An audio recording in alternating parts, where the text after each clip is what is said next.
हिंदी में यूपीएससी की तैयारी से संबंधित प्रोग्राम्स को देखने के लिए सब्सक्राइब करें स्टडी IQIAS हिंदी। जनसंख्या किसी भी देश की सबसे बड़ी पूंजी होती है, क्योंकि जब भी हम लोग संसाधनों की बात करते हैं उन संसाधनों में सबसे इम्पॉर्टेंट संसाधन मानव संसाधन होता है, क्योंकि यही एक ऐसा संसाधन है जो दूसरे सभी संसाधनों का कुशलतम तरीके से प्रयोग कर सकता है। आप कितने भी उदाहरण उठाकर देख लीजिए जिन्होंने बेहतर किया है, वहाँ संसाधनों का बेहतर प्रबंधन और बेहतर उपयोग हुआ होगा। भारत के पास मानव संसाधन बहुत बड़े स्तर पर उपलब्ध है। यही कारण है कि हम IT क्षेत्र में बहुत बढ़िया काम कर रहे हैं, पूरी दुनिया में IT सर्विसेज प्रोवाइड करा पाते हैं, क्योंकि हमारे पास मानव संसाधन है। उसको और बेहतर तरीके से उपयोग करने के लिए उनकी स्किल, उनकी योग्यता पर काम करना जरूरी है। लेकिन हाल ही में एक रिपोर्ट जारी की गई है। वो रिपोर्ट कुछ आंकड़े बयां करती है और वो आंकड़े बताती है कि भारत का जो जनसंख्या है एक ट्रांजिशन फेज में है। मतलब हम अभी उस फेज में आ चुके हैं जहां से हमारी जो पॉपुलेशन है वो पॉपुलेशन डिक्लाइन के फेज में जाएगी और आगे जाके हमको उसके बहुत सारे चैलेंजेस देखने को मिलेंगे। हालांकि एक कड़वी सच्चाई ये भी है कि अभी भारत में ढेर सारी जो परेशानियां हैं, उन परेशानियों की सबसे बड़ी जो वजह है वो जनसंख्या है। अगर हमने पॉपुलेशन को बेहतर तरीके से कंट्रोल किया होता और एक सस्टेनेबल ग्रोथ हमने की होती पॉपुलेशन में, तो शायद इतनी सारी समस्याएं आज हमको देखने को नहीं मिलती। आज की जो रिपोर्ट है ये ह्यूमन स्टैटिक्स से रिलेटेड जितने भी टॉपिक हैं, आप डेमोग्राफी को लिखेंगे, फर्टिलिटी रेट को लिख रहे होंगे, चाइल्ड बर्थ को लिख रहे होंगे, एल्डर्स के टॉपिक लिख रहे हैं, स्टेट जो हैं, इन स्टेट में जिस तरीके से हम लोग देखते हैं कि डिफरेंट हैं, क्षेत्रवाद को लेकर जो परेशानी है, इन सब में विस्तृत तौर पर इस डेटा का उपयोग कर सकते हैं। तो यूपीएससी प्रीलिम्स और मेंस जनरल स्टडीज़ में आपको बहुत हेल्प करेगा। नमस्कार दोस्तों, मेरा नाम है गौरव शर्मा। हम हमेशा आपसे बहुत बेहतर तरीके के टॉपिक डिस्कस करते हैं, थोड़े से यूनिक होते हैं, जो आपकी स्टडी के लिए बहुत इंपॉर्टेंट होते हैं। इनका पर्पज़ एक ही चीज़ है कि आपकी पढ़ाई में बहुत हेल्प यहाँ पर होनी चाहिए। तो आज हम आपसे डिस्कस करने के लिए हाजिर हुए हैं भारत की जनसंख्या संरचना में बदलाव, SRS की रिपोर्ट 2023। ये भारत की जो जनसंख्या है इसके बारे में काफ़ी सारी बातें बताती है। हम थोड़ा सा सेंसस के बारे में बात करेंगे, सेंसस क्या है, और अभी रिसेंटली एक नया सेंसस भी होने वाला है, उस पर भी चर्चा करेंगे। चलिए तो शुरू करते हैं आज की कहानी को डिस्कस करना। सबसे पहली कहानी है चर्चा में क्यों है। भारत विश्व का सबसे अधिक जनसंख्या वाला देश है। 1.46 अरब हमारी पॉपुलेशन है। हमने चाइना को सरपास कर दिया है। चाइना काफ़ी लंबे समय तक दुनिया की सबसे बड़ी आबादी वाला देश था। हालांकि चाइना ने उसका उपयोग भी बेहतर तरीके से किया, अपनी इंडस्ट्री सेक्टर को इतना ग्रो कर लिया कि पूरी दुनिया में सबसे बड़ी अगर मैन्युफैक्चरिंग पावर है तो वो चाइना है। हमें चाइना से ये चीज़ सीखनी चाहिए। जैसे पिछले कुछ वर्षों में हमने अपनी पॉपुलेशन का यूज़ किया है। एक समय हुआ करता था कि भारत को एक ऐसे देखा जाता था कि यार ये तो बहुत पीछे हैं, लेकिन अब हमारी जो पॉपुलेशन है उसको एक मार्केट के तौर पर जब इंट्रोड्यूस किया कि अगर हमसे रिश्ते ख़राब करोगे तो आपकी पूरी इकोनॉमी ख़राब हो जाएगी। हम लार्जेस्ट पॉपुलेशन सिर्फ नहीं है, हम लार्जेस्ट कंज्यूमर ऑफ प्रोडक्ट्स भी हैं। तो हमारे साथ रिश्ते बेहतर करके आपको चलना पड़ेगा। हम मजबूर नहीं हैं, आप हमसे रिश्ते रखने के लिए मजबूर हैं। हमें इसको दूसरे तरीके से भी उपयोग करना चाहिए। इंडस्ट्रियलाइजेशन को बढ़ावा देना चाहिए, स्टार्टअप कल्चर को प्रमोट करना चाहिए। जिस दिन हम मैन्युफैक्चरिंग के हब बन जाएंगे उस दिन सारी प्रॉब्लमों के समाधान हमको मिल जाएंगे। आज जितनी भी समस्याएं हमको देखने को मिलती हैं, चाहे भले वो सोसाइटी की हो, क्राइम रेट हो, अनएम्प्लॉयमेंट रेट हो या इनइक्वालिटीज़ हो, ये सारी की सारी इसलिए है क्योंकि सीमित संसाधन है और वो सीमित संसाधन सिर्फ सीमित रोजगार हमको उपलब्ध करा रहे हैं। अगर हर एक तबका, हर एक वर्ग व्यापार की तरफ जाने लगे, हम मैन्युफैक्चरिंग के हब बन जाएं, ढेर सारा प्रोडक्शन करने लगे और पूरी दुनिया के मार्केट तक हमारे सामानों की पहुंच पहुंचे, तो हम पूरी दुनिया में, मतलब जो अभी सुपर पावर की लड़ाई चल रही है उसमें टॉप पर जाकर बैठ जाए कि कोई हमारे पास भी नहीं हो। हमको करना पड़ेगा और हमने बहुत पॉजिटिव ग्रोथ इसमें देखी भी है। तो सबसे बड़ी आबादी वाले देश हैं, लेकिन हाल ही की sample registration system SRS 2020 report ने पुष्टि की है कि भारत जनसांख्यिकीय संक्रमण, डेमोग्राफिक चैलेंज से गुजर रहा है, डेमोग्राफिक चेंज से गुजर रहा है। We are in transition phase of demography, या हमारा जो डेमोग्राफी ट्रांजिशन फेज में है। ट्रांजिशन फेज एक ऐसा फेज होता है जो बदलाव के गवाह बनता है। जैसे 1971 में हम ट्रांजिशन फेज में कि हमारी एक स्लो ग्रोथ ने बहुत रैपिडली ग्रोथ कर ली, उसके पीछे कारण थे। लेकिन ये रिपोर्ट कहती है कि भारत का जो ट्रांजिशन है इसके 3 प्रमुख बिंदुओं पर बात कर रही है। सबसे पहला है जन्म दर में गिरावट, जो बर्थ रेट है वो गिरावट की ओर गई, उसमें डिक्लाइन देखने को मिल रहा है।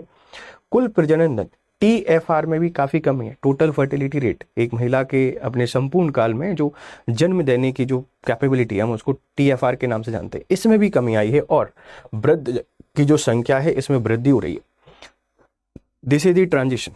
आज जापान की सबसे बड़ी समस्या क्या है, उसकी पॉपुलेशन वृद्ध होती जा रही है। जैसे जैसे ये पॉपुलेशन वृद्ध होती जाएगी वैसे वैसे बर्डन ऐसा बनता है कि हमारी इकोनॉमी के लिए लेबर की कमी आ जाती है और फिर स्किल्ड लेबर की कमी हमको और देखने को मिलती है। भारत अभी ट्रांजिशन फेज में है in terms of economy also. हम धीरे धीरे ग्रो कर रहे हैं, मोर यूथ हमको यहाँ पर चाहिए। और ये रिपोर्ट बता रही है कि आगे जाके हमको बहुत सारे चैलेंजेस देखने को मिल सकते हैं। क्या है इस रिपोर्ट में, इसको बारीकी से समझने की कोशिश करते हैं। अशोधित जन्म दर, यह एक वर्ष में जनसंख्या में प्रति 1000 लोगों पर पैदा हुए बच्चों की संख्या को दर्शाती है। राष्ट्रीय अशोधित जन्म दर क्रूड बर्थ रेट, जिसको आप लोग CBR के नाम से जानते हैं, 2022 में 91 पॉइंट से घटकर 2023 में 18.4 हो गई है। ये कहना चाह रहे हैं कि जो अशोधित जन्म दर है 1000 लोगों पर पैदा हुए बच्चों की संख्या को बता रहे हैं कि कितने बच्चों की पैदावार हो रही है। ये 18, ये आपका पहले 2022 में 19.1 था, 19.1 घटकर 2023 में 18.4 हो गया है, ध्यान रखना। सबसे अधिक CBR बिहार में है 25.8 और सबसे कम तमिलनाडु में है 12 थी।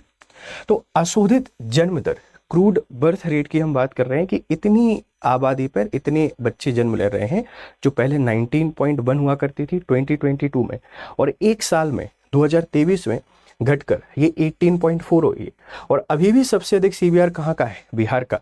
तो क्वेश्चन बन सकता है प्रीलिम्स में, डायरेक्ट क्वेश्चन आ सकता है कि जो सैंपल रजिस्ट्रेशन की रिपोर्ट है उसके बेसिस पे बताइए कि क्या है हमारी अशोधित जन्म दर, 2023 में कितनी थी, अभी कितनी थी, सबसे ज़्यादा कहाँ है और सबसे कम कहाँ पर है। तो बिहार और तमिलनाडु का नाम आप लोग प्लीज़ थोड़ा सा ध्यान रखिएगा। अशोधित मृत्यु दर, देश की अशोधित मृत्यु दर वर्ष 2023 में 6.4 थी, मतलब 1000 पर 6.4 लोगों की सामान्यता हम लोग मृत्यु दर को देख रहे थे, जो कि 2022 से 0.4 कम है, मतलब उससे 4 पॉइंट कम हमको देखने को मिल रही है 2022 से। ठीक, कुल प्रजनन दर, देश की कुल प्रजनन दर TFR 2023 में 2023 में 1.9 तक गिर गई है, 1.9 तक गिर गई है TFR, टोटल फर्टिलिटी रेट, मतलब एक जो महिला है उनके द्वारा बच्चों को जन्म देने की कुल क्षमता, ये 1.9 तक गिरी है सिर्फ एक साल के अंदर। 2021 और 22 में भारत की TFR 2 पॉइंट पर स्थिर रही, 2.0 पर, मतलब एवरेज एक जो स्वस्थ महिला है उनके द्वारा 2 बच्चों को जन्म दिया गया। लेकिन एक साल में आप लोग देखेंगे कि जो TFR प्रति महिला अपनी संपूर्ण प्रजनन अवधि के दौरान जन्म लेने वाले अपेक्षित बच्चों की औसत संख्या को दर्शाता है। तो 2021 और 22 में ये 2 पर स्थित थी, लेकिन 23 में ये 1.9 तक गिर गई, मतलब ये डिक्लाइन कर रहा है।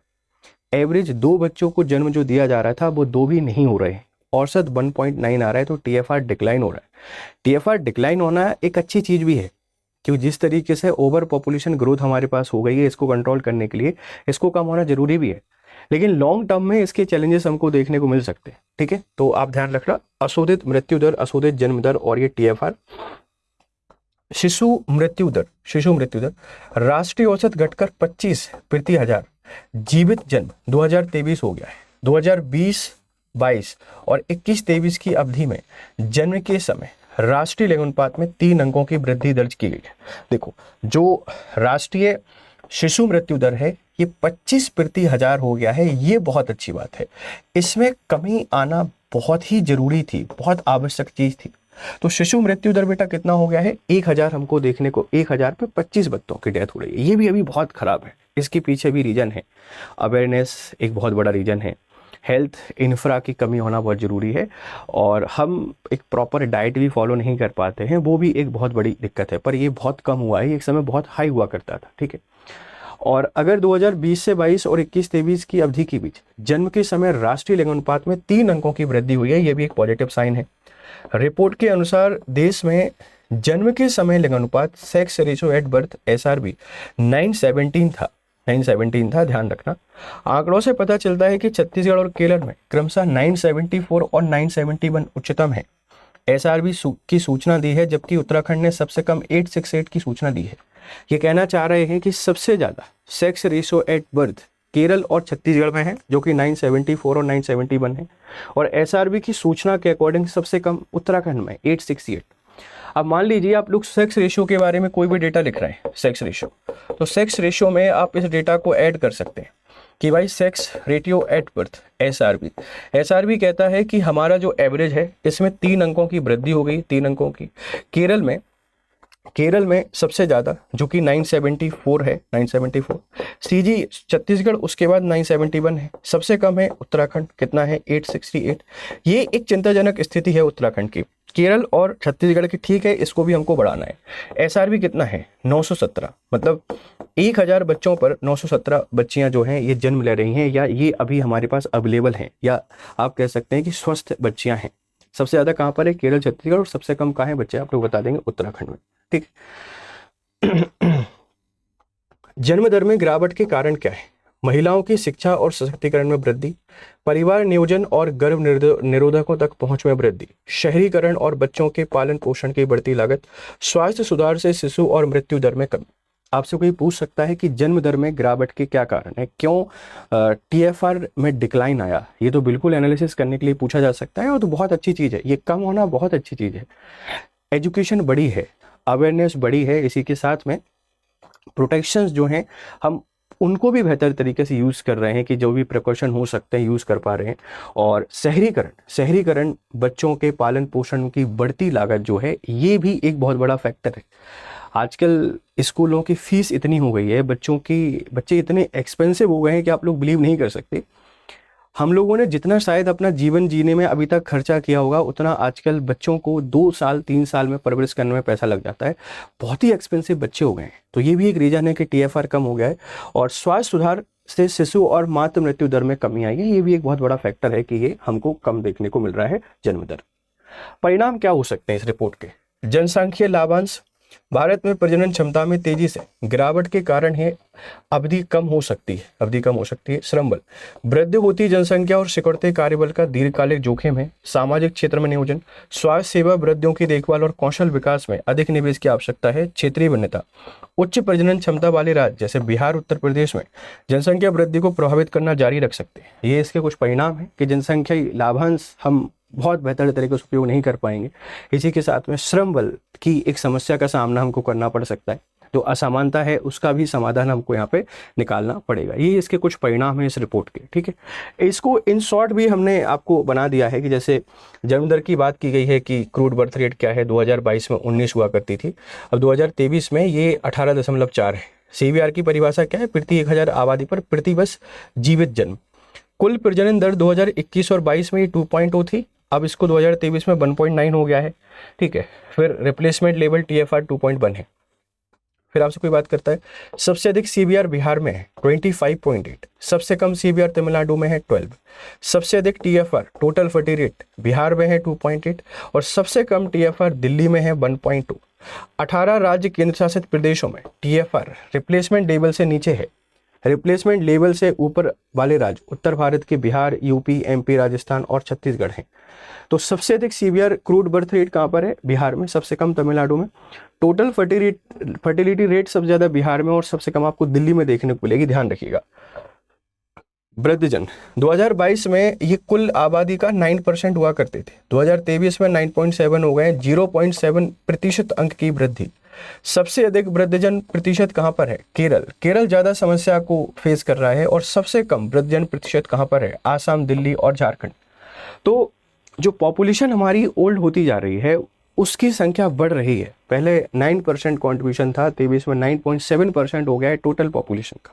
और सबसे अधिक वृद्ध कहाँ पर है? केरल में। सबसे कम वृद्ध कहाँ पर है? आप बता देंगे कि आसाम, दिल्ली और झारखंड में। वृद्ध जनों की जब बात करते हैं, चुनौतियाँ क्या है? सामाजिक सुरक्षा प्रणाली कमजोर हो रही है, पेंशन कवरेज सीमित है, वृद्ध देखभाल सुविधाएं अपर्याप्त हैं। ये बहुत बड़ा पॉइंट है हमारे सामने। सोशल एक बहुत बड़ा चैलेंज है।